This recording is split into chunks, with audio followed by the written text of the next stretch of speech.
Alright guys, so it's like the middle of May and the forecast is there will be no more frost, which is always the best time to wait to plant your garden, because if there's a bad frost or we sometimes even get snow in April, you could kill your whole garden. So today is the day that I'm going to plant it. Alright, let's get cracking.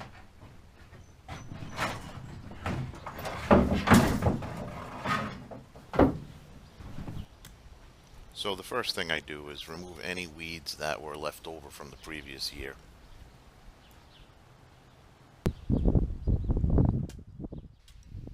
Then I simply just turn the soil with a shovel. I'm using 4-foot by 8-foot raised beds. I like using raised beds because they keep weeds from creeping into your garden. And it can also prevent the soil from compacting down, and it allows good drainage for your plants. I then use one 50-pound bag of black cow manure. It's cow spelt with a K, and it's a 50-pound bag, and it's perfect for one of these 4 by 8 beds.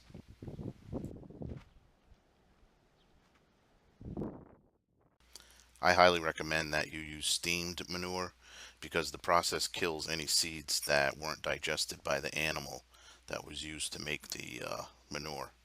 If not, you'll be plucking weeds all summer long, promise.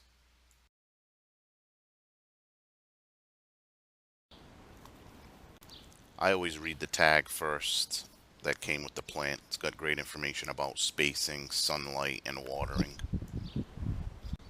I then dig my holes accordingly, and I dig them a little bit deeper than necessary just to loosen the soil for deep root growth. I then set the plants in the holes just to make sure they look right and they're evenly spaced. Sometimes you can eyeball it, but they're not right. The roots are usually all compacted from being in that small container, so I usually loosen them up and break them up before I put them down in the hole. And whatever you do, don't bury the stem. Just plant them flush to the ground where the original soil was. And if you notice, I always break up the root ball over the hole, so any loose fertilizer and rich soil falls in there and creates a soft root base. And after transplanting vegetables, always give them a good watering. Now it's that easy. So, see how it goes. This humongous spider hatch was inside my hose nozzle. I was switching it out to put the sprinkler on. I saw this yellow thing on that screw, and sure enough, it turned into millions of these little spiders.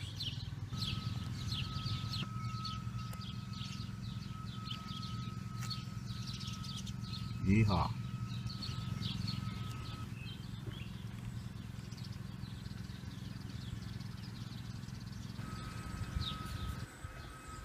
So here's the garden after 2 weeks.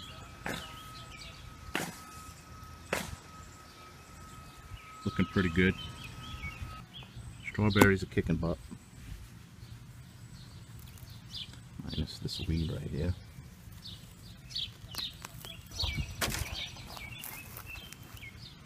This kale's looking good. Really healthy. These rhubarb rebounded nicely. Kind of didn't like it the first couple of days, but they're looking strong.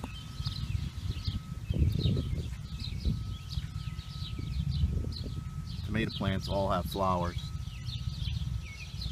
and on this one I've actually found my first.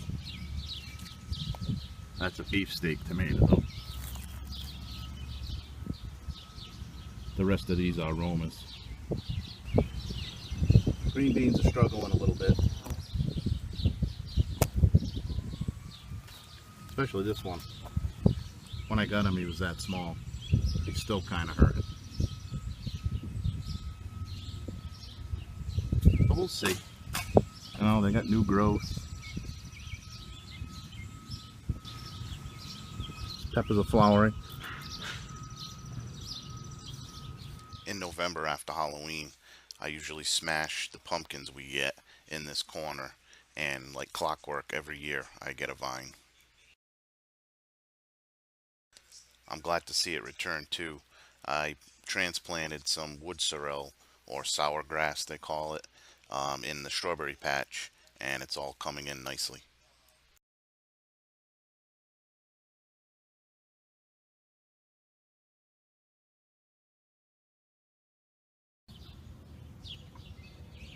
Kind of weird how they go back into that little hibernation mode after I leave them for a while. I set the camera back up and they started moving around again.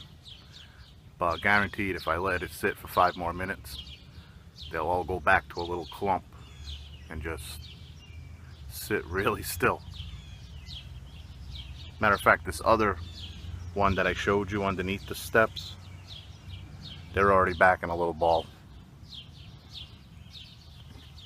See what I mean? Watch this.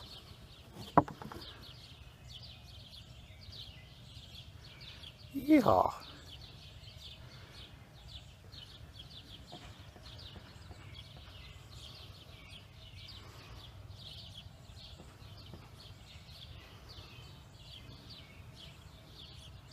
All right, I'm gonna go put this near my garden. Keep away the bugs.